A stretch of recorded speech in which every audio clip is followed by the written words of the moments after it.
Case file TR 1842 begins with a door that was photographed from both sides at the same time, though the room behind it did not exist until 6 minutes later. The Twilight Registry received the first report from Bellwether, Ohio at 3:17 in the morning, when every porch light on Hawthorn Road began blinking in the same slow rhythm. Not flickering, signaling. The county dispatcher logged 7 calls, all from people who insisted they could hear someone breathing inside their walls. By sunrise, the breathing had become a voice. It was not loud. It was patient. It called each resident by the name their mother used when they were children.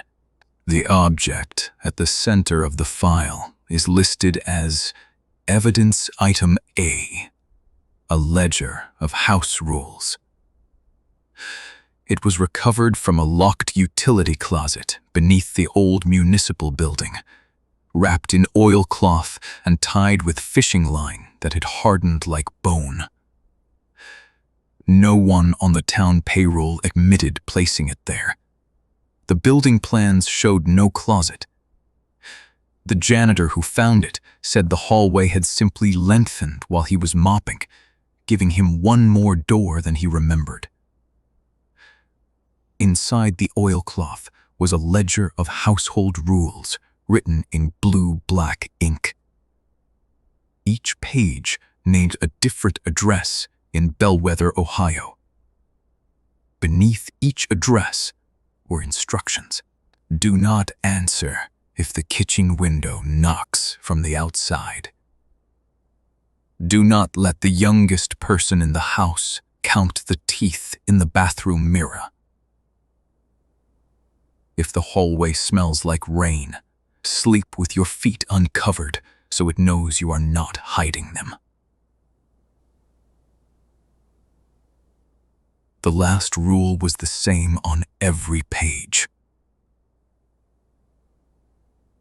If a second front door appears, use it before the first door remembers you.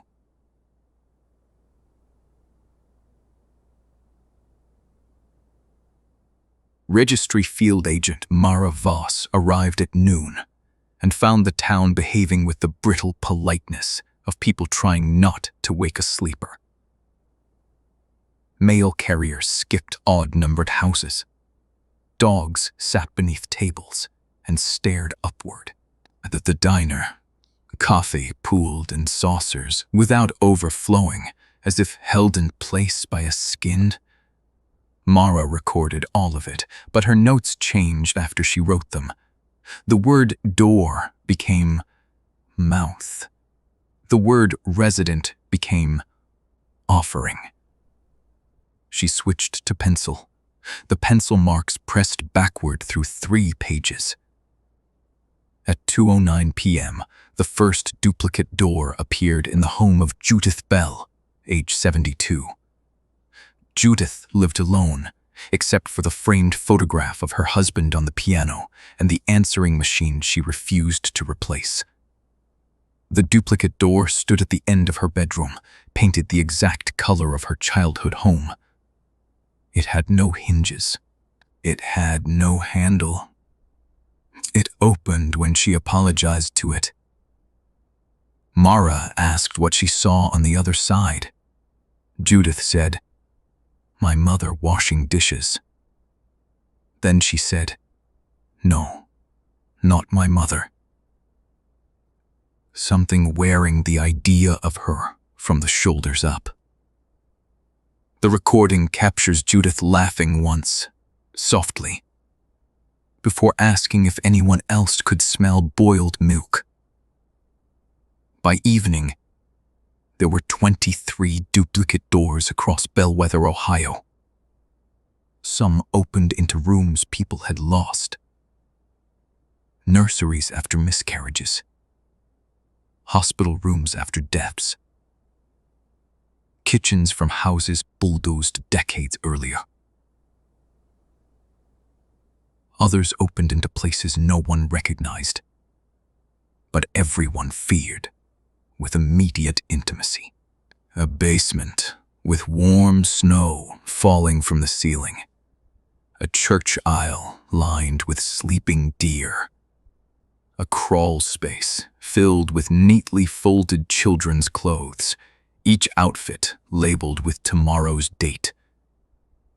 The registry's working theory identified the threshold mother as a domestic mimic, a presence that enters through nostalgia and builds architecture out of regret. That theory failed at 8:44 p.m. when the original front doors began disappearing. Not opening, not vanishing from sight. Forgetting how to be doors. Wood flattened into wall. Knobs sank inward like swallowed eyes. People who had refused the duplicate doors were sealed inside their own homes with the breathing in the walls, which had become louder and wetter. Mara ordered an evacuation through any available duplicate threshold. The order saved 12 people and condemned them to testimony that no court would accept. Each survivor emerged somewhere else in town, carrying an item they had lost years before. A wedding ring, a baby tooth, a report card.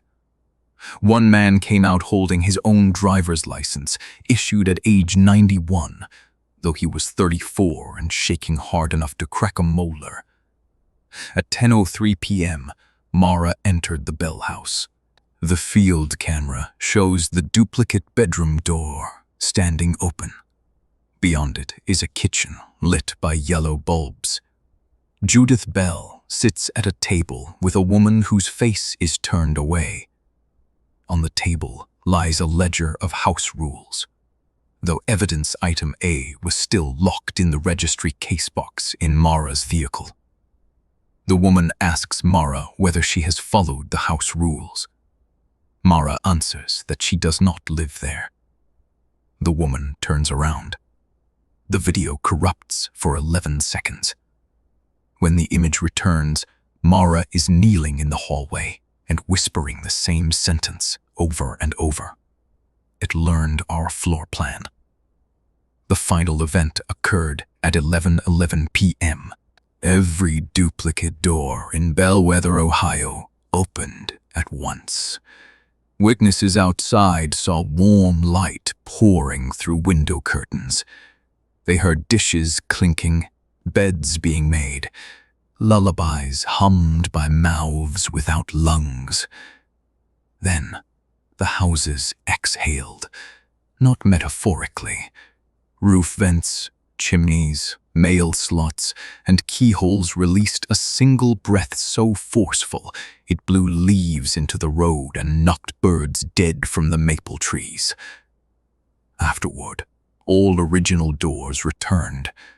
The duplicate doors were gone. So were 39 residents. In each abandoned home, investigators found a new page added to the ledger, written in handwriting matching the missing person. The pages did not describe rules. They described rooms, dimensions, preferred temperatures, childhood smells, the sound a loved one made in sleep, blueprints for places a human heart might mistake for safety. Mara Voss filed her report from a motel 2 counties away. She refused to enter her assigned room because the door had been painted recently, and beneath the fresh white paint, she could see a darker color bleeding through. Her last note is preserved in the registry archives. If a place knows what you miss, it can build a way in. If it builds a way in, do not thank it. Gratitude is a key. Loneliness is a hinge. And somewhere beneath Bellwether, Ohio, evidence item A has acquired one more page, bearing the address of this office.